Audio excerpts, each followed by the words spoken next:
Hello everyone, welcome to Vandana academy. तो आज हम फिर से सीडीपी के प्रश्नों को सॉल्व करेंगे।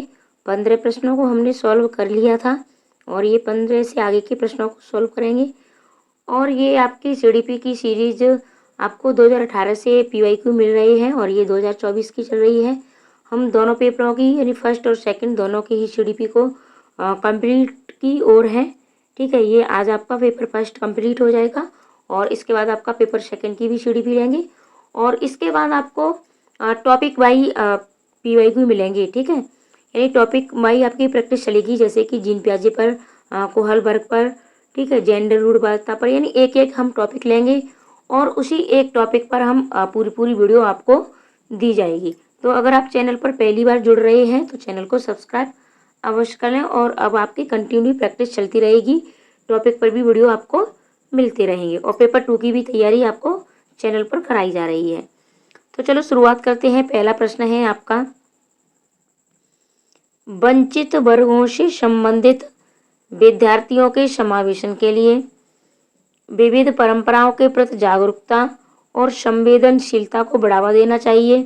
पहचान आधारित रूढ़ियों को प्रमाणित और प्रोत्साहित किया जाना चाहिए। सामाजिक संबद्धता के आधार पर कक्षा में अलगाव करना चाहिए। समान क्षमताओं के आधार पर विद्यार्थियों को समूहों में विभाजित करना चाहिए। ठीक है, इन चारों में से आपको क्या करना चाहिए, और ये प्रश्न हमने आपको सॉल्व भी करा दिया था। तो आप अपना जल्द से जल्द इसका कमेंट अवश्य दें कि इसका राइट आंसर क्या होगा। ठीक है, आगे बढ़ते हैं हम। निम्नलिखित में से उपयोगी प्रतिपुष्टि की एक विशेषता कौन सी है। यानी उपयोगी आपको प्रतिपुष्टि का अर्थ है कि आपको फीडबैक। ठीक है, क्या विशेषता कौन सी है, आपको विशेषता बतानी है।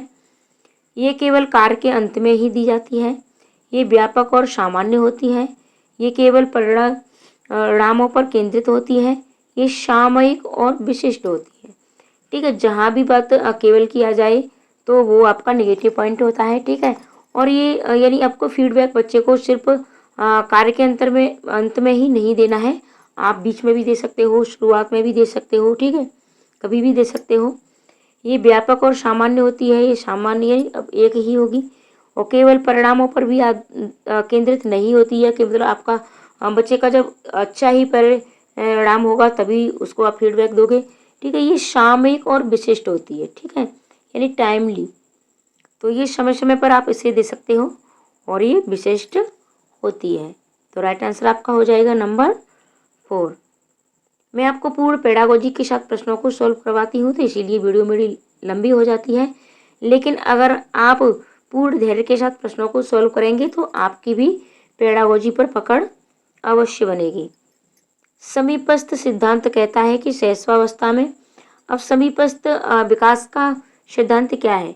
ठीक है, यानी पहले केंद्र से पहले जो समीप के क्षेत्र होता है उसका विकास होता है। ठीक है, यानी जैसे पहले सिर बनेगा तो सिर के बाद फिर ये धड़। ठीक है, और जैसे हाथ है तो हाथ के समीप सबसे पहले क्या है, उंगलियां हैं। इस तरीके से यानी जो समीप है कि चीज़ें होती हैं वो पहले उनका विकास होता है। ऑप्शन देखते हैं। अंग हाथों और पैरों की तुलना में तेजी से बढ़ते रहते हैं। विकास सिर से पांव तक होता है। भाषा का विकास तेजी से होता है क्योंकि वह विकास के लिए संवेदनशील अवधि है। सूक्ष्म गतिक कौशल के विकास के साथ शारीरिक विकास तेजी से होता है। अब समीपस्थ विकास का ये तो सिद्धांत, यानी ये तो बात होगी केंद्र की, यानी ठीक है, लेकिन बात हो रही है आपकी शैशवावस्था में, यानी इन चारों ऑप्शनों में से शैशवावस्था में आपका कौन सा सही है। तो शैशवावस्था में आपका है यानी अंग हाथों और पैरों की तुलना में तेजी से बढ़ते हैं। अगला प्रश्न है आपका,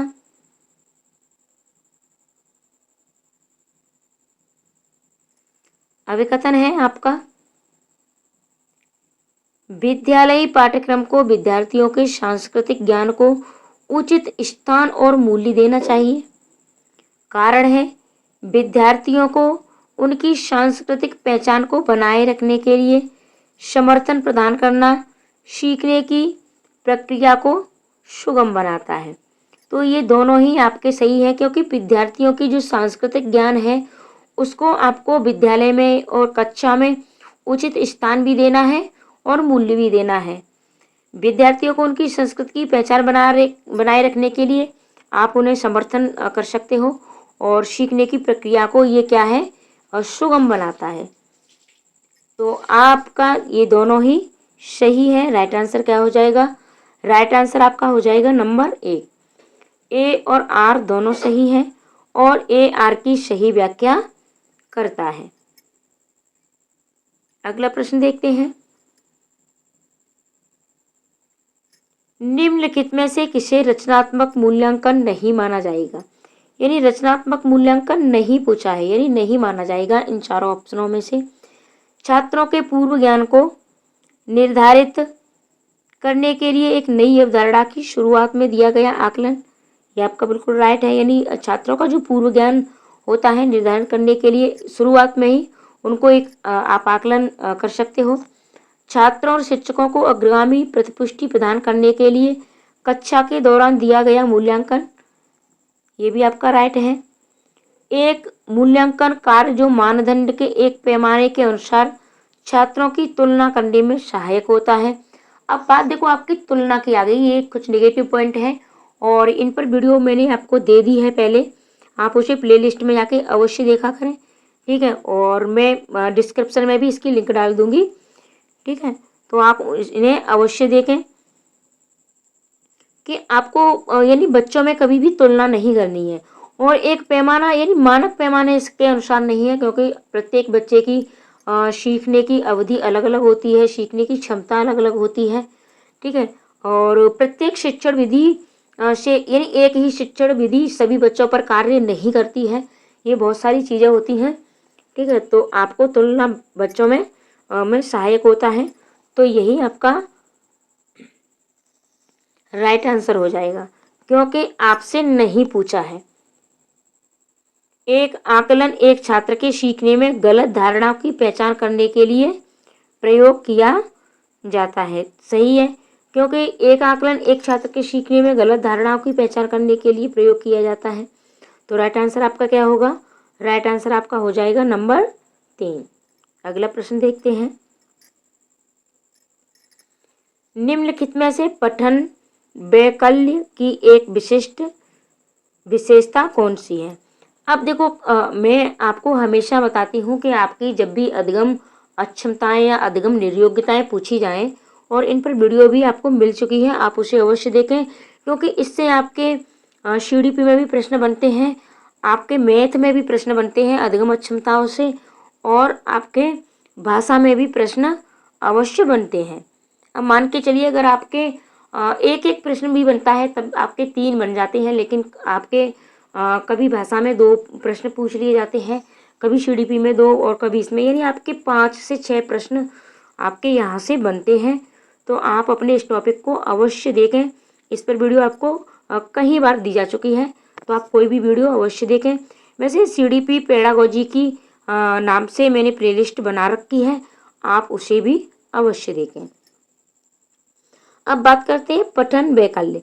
तो जब भी आपको बात ये यानी हिंदी में समझ में नहीं आए तो आपको इंग्लिश वाले के साथ जाना है, और इंग्लिश में है आपका ये डिसलेक्सिया, ठीक है। क्या है आपका? डिसलेक्सिया, और ये मैंने आपको ट्रिक से भी पढ़ाए हैं, ठीक है। तो डिसलेक्सिया की ट्रिक क्या है? तो डिसलेक्सिया की ट्रिक है आपकी डिस्ग्राफिया यानी लेखन से है, और डिसलेक्सिया पठन से है। तो रचनात्मक समस्या समाधान में कठिनाई, ध्वन्यात्मक प्रसंस्करण में कठिनाई, शारीरिक समन्वय में कठिनाई, स्थानिक समझ जानकारी में कठिनाई। अब स्थानिक समझ जानकारी में नहीं होगा, ठीक है। शरीर से भी यानी डिसलेक्सिया का कोई भी संबंध नहीं है। रचनात्मक समस्या समाधान में की कठिनाई से भी कोई भी संबंध नहीं है। ये क्या है? ध्वन्यात्मक प्रसंस्करण में कठिनाई, यानी बच्चे को बोलने में परेशानी होती है, जैसे हकलाना, तुतलाना, ठीक है, या फिर गलत उच्चारण पढ़ना, जैसे बी को डी और डी को बी पढ़ना, इस तरीके से बच्चा गलत यानी ध्वन्यात्मक प्रसंस्करण में कठिनाई। अगला प्रश्न देखते हैं। निम्न में से किस प्रकार के एक प्रश्न एक छात्र की जानकारी का गंभीर रूप से मूल्यांकन करने की योग्यता का आकलन करने में मदद करता है? अगर आप चाहते हैं कि आपका सीटेट पहली बार में ही क्लियर हो जाए, या फिर आपका पहले दे चुके हैं नहीं हुआ है किसी कारणवश, तो आपका इस बार में ही क्लियर हो जाए, तो आप ज़्यादा से ज़्यादा CDP के प्रैक्टिस सेट अवश्य लगाएं। ठीक है, CDP की प्रैक्टिस लगाने से आपकी बाकी की भी जब आप PYQ लगाते हो तो उनमें भी आपकी एक पेडागोजी की समझ विकसित होती है। ठीक है, वे प्रश्न जो शब्द की सरल परिभाषा के लिए पूछते हैं, वे प्रश्न जो छात्र की व्यक्तिगत राय पूछते हैं, वे प्रश्न जो पाठ को मान्य करने वाले उदाहरणों के लिए पूछते हैं, वे प्रश्न जो किसी पाठ का सारांश मांगते हैं। अब है कि निम्न में से किस प्रकार के प्रश्न एक छात्र की जानकारी का गंभीर रूप से मूल्यांकन करने की योग्यता का आकलन करने में मदद करता है? अब आपको छात्र की गंभीर रूप से आकलन करना है, यानी उसकी जानकारी का। तो राइट आंसर आपका क्या होगा? नंबर 2, यानी वे प्रश्न जो छात्र की व्यक्तिगत राय पूछते हैं। यानी आप ऐसे प्रश्न तैयार करिए और बच्चों से पूछिए कि इस प्रश्न में आपकी क्या राय है। अगला प्रश्न देखते हैं। बाध्यता डैश स्थिति है जबकि अक्षमता एक डैश स्थिति है। यानी अक्षमता कैसी स्थिति है और बाध्यता आपकी कैसी स्थिति है? तो राइट आंसर आपका होगा नंबर 1, जैविक और कार्यात्मक। यानी बाध्यता एक जैविक स्थिति है और अक्षमता एक कार्यात्मक स्थिति है। अगला प्रश्न देखते हैं। निम्नलिखित में से कौन सा कथन संज्ञान और भावनाओं के बीच के संबंध को उपयुक्त रूप से परिभाषित करता है? यानी ऐसा इन चारों में से कौन सा कथन है जो संज्ञान और भावनाओं के बीच संबंध को उपयुक्त रूप से परिभाषित करेगा? तो राइट आंसर आपका क्या होगा? चलो देखते हैं। संज्ञान और भावनाएं दोनों स्वतंत्र प्रणालियां हैं। ये स्वतंत्र नहीं है एक दूसरे से, ये अंतर्वैयक्तिक होती हैं। भावनाएं और संज्ञान आपस में एक दूसरे पर पारस्परिक रूप से निर्भर करते हैं। यही आपका राइट आंसर हो जाएगा।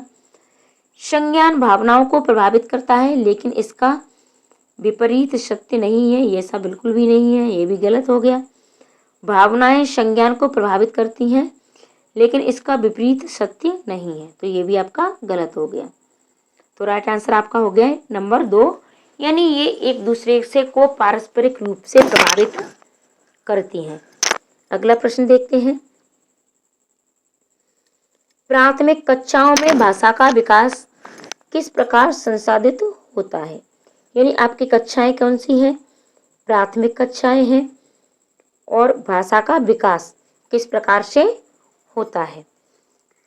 तो चलो प्रश्न देखते हैं हम। ऑप्शन, जब शिक्षक अमूर्त अवधारणाओं को संदर्भित करने के लिए ठोस उदाहरणों का उपयोग करते हैं, जब शिक्षक औपचारिक भाषा के प्रयोग पर जोर देते हैं और उसे लागू करते हैं। ठीक है, औपचारिक और अनौपचारिक दो तरह की हमारी भाषा होती है।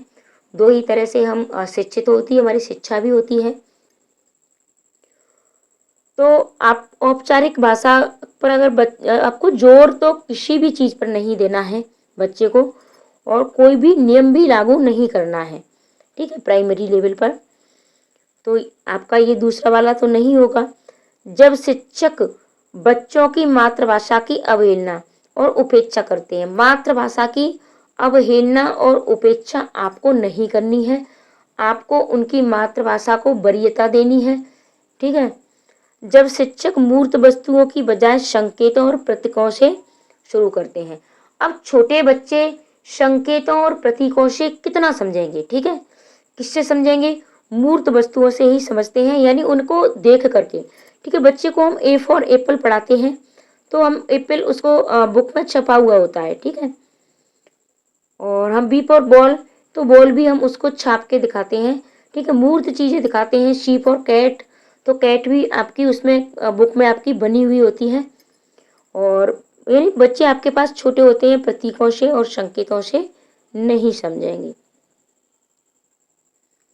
तो राइट आंसर आपका हो गया नंबर 1।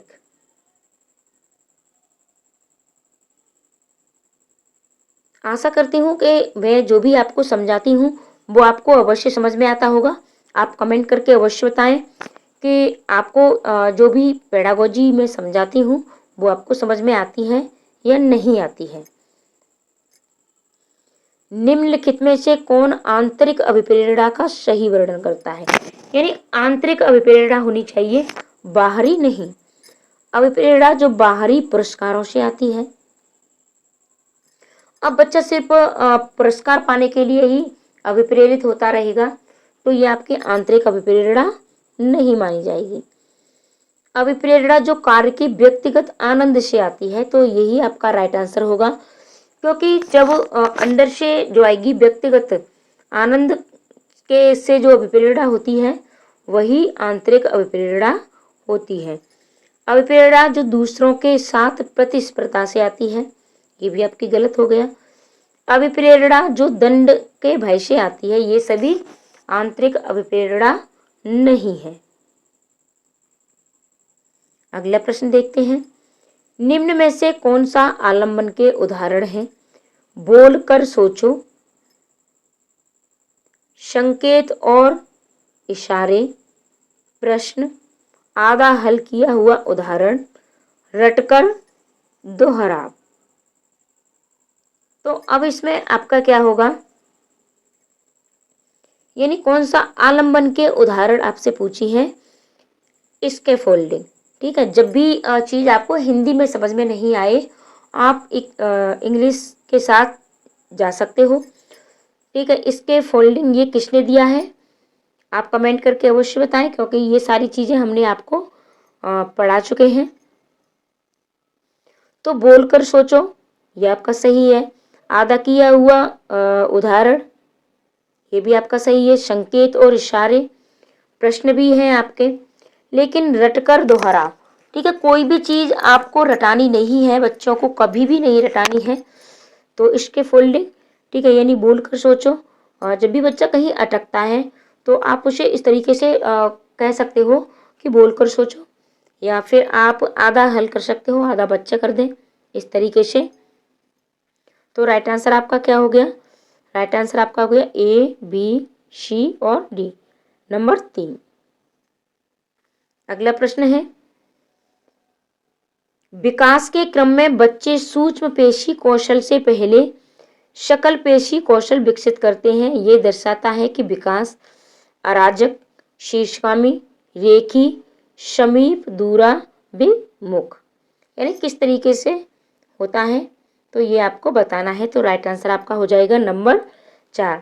अभी हमने आपको बताया था कि पहले समीप का विकास होता है, समीप के अंगों का, फिर उसके बाद दूर के अंगों का विकास होता है।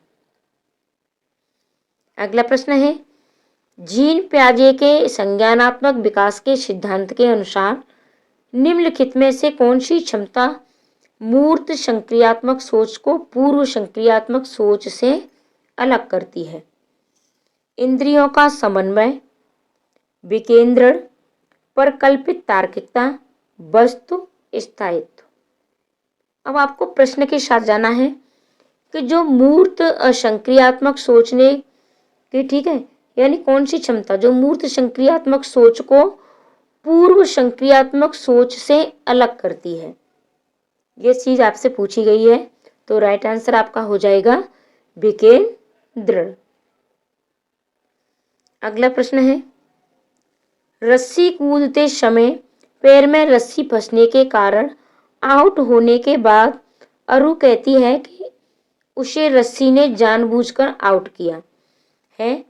जीन पियाजे के संज्ञानात्मक विकास सिद्धांत की किस अवस्था में बच्चे इस तरह के तर्क देते हैं? यानी वो अपने आप पर कोई भी दोष आरोपण नहीं करते हैं, यानी खुद की गलतियों के लिए भी वो दूसरों को जिम्मेदार ठहराते हैं। तो राइट आंसर आपका क्या होगा? राइट आंसर आपका हो जाएगा पूर्व चलन अवस्था। अगला प्रश्न है और ये आपका लास्ट का प्रश्न है, और ये आपकी CDP 2024 का प्रश्न पत्र पूर्ण हो गया, पेपर फर्स्ट का, पेपर सेकंड का आपको अगली वीडियो मिलेगी। सीखने के सामाजिक संरचनावादी विचार इस बात की वकालत करते हैं कि शिक्षार्थी दूसरों से निष्क्रिय रूप से ज्ञान प्राप्त करते हैं। अब निष्क्रिय रूप से तो ज्ञान चाहे स्वयं हो चाहे दूसरों से हो, हम कभी भी प्राप्त नहीं कर सकते हैं, तो ये आपका गलत हो गया। शिक्षार्थी सक्रिय रूप से ज्ञान का निर्माण करते हैं।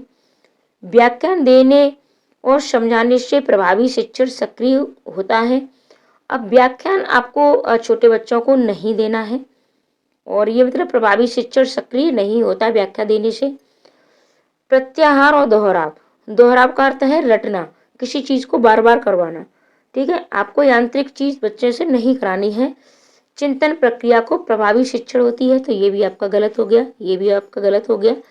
पहला वाला भी आपका गलत है, तो राइट आंसर आपका हो गया नंबर 2, यानी शिक्षार्थी सक्रिय रूप से ज्ञान का निर्माण करते हैं। तो ये आपकी प्रश्न सीरीज थी, और आप वीडियो को शेयर नहीं करते हो, आप अपने दोस्तों को शेयर भी कर दिया करें। वीडियो की क्वालिटी हो सकता है थोड़ी सी 240 वाला पिक्सल नहीं आता है, और ये यूट्यूब की तरफ से है, और ठीक है, तो आप थोड़ी सी वीडियो क्वालिटी 360 पर वीडियो अवश्य देखा करें, क्योंकि 144 पर वीडियो थोड़ा धुंधली हो जाती है। और आप चैनल पर अगर पहली बार जुड़े हैं तो चैनल को सब्सक्राइब भी अवश्य कर लें, क्योंकि आपको हमारे चैनल पर बिल्कुल फ्री में सारी तैयारी कराई जाती है। और आप सब लोगों का बहुत बहुत धन्यवाद 1000 सब्सक्राइब पूर्ण करने के लिए। आप लोगों ने हम पर विश्वास किया है, और हम आपके विश्वास को इसी तरीके से आगे बनाए रखेंगे। थैंक यू, बहुत बहुत थैंक यू।